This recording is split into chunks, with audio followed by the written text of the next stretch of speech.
కోట్లాది మంది భక్తుల ఆరాధ్య దైవం తిరుమల శ్రీవారి లడ్డు ప్రసాదం చుట్టూ అల్లుకున్న కల్తీ నెయ్యి వివాదం దేశవ్యాప్తంగా సంచలనం సృష్టించింది.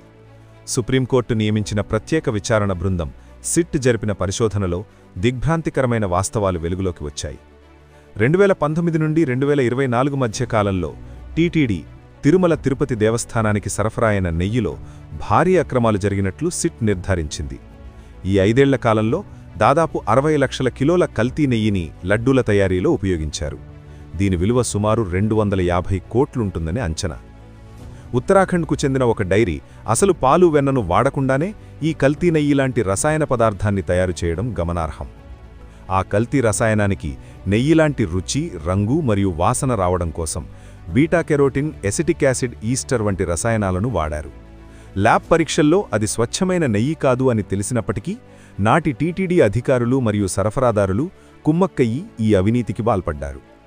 ఈ కుంభకోణంలో ఉన్నత స్థాయి అధికారుల ప్రమేయం కూడా ఉన్నట్లు ఆధారాలు లభించాయి. కల్తీ జరుగుతోందని తెలిసినప్పటికీ అప్పటి టీటీడీ చైర్మన్ మరియు ఇతర అధికారులు భారీగా లంచాలు తీసుకుని మౌనంగా ఉన్నట్లు ఆరోపణలున్నాయి.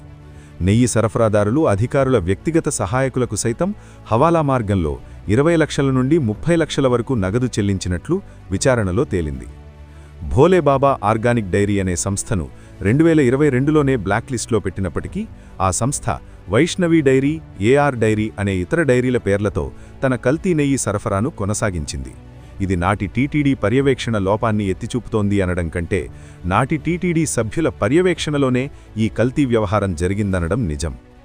భక్తుల విశ్వాసంతో ముడిపడి ఉన్న లడ్డు ప్రసాదంలో రసాయనాలు వాడటమనేది కేవలం ఆర్థిక నేరం మాత్రమే కాదు, తిరుమల తిరుపతి దేవస్థాన పవిత్రతను, కోట్లాది మంది హిందూ భక్తుల మతపరమైన భావాలను ఉద్దేశపూర్వకంగా దెబ్బతీయడమే. ఎన్నో ఏళ్లుగా తిరుమల లడ్డు ప్రసాదం తయారీకి కర్ణాటక ప్రభుత్వ రంగ సంస్థ నందిని డైరీ ద్వారా సరఫరా చేయబడ్డ స్వచ్ఛమైన ఆవు నెయ్యిని దురుద్దేశపూర్వకంగా రద్దుచేసి ఆ స్థానంలో నిబంధనలకు విరుద్ధంగా ఈ టెండర్లను సదరు సంస్థలకు కట్టబెట్టడానికి లంచాలు దండుకుని ఆమోదం తెలిపిన నాటి బోర్డు సభ్యులను కూడా అసలు దోషులుగా చేర్చి కఠిన శిక్షలు అమలు చేయాల్సిన బాధ్యత చట్టంపై ఉంది. కాగా ఈ పూర్తి స్కామ్లో అంతిమ లబ్ధిదారుడిగా ఉంటూ హిందుమత వ్యతిరేకిగా అనునిత్యం హిందువుల మత విశ్వాసాలను, మనోభావాలను కించపరుస్తూ వికృతానందం పొందుతున్న సోకాల్డ్ సైకోరెడ్డి చేసిన ఈ మహాపాపాన్ని ప్రజలు దుమ్మెత్తిపోస్తున్నారు.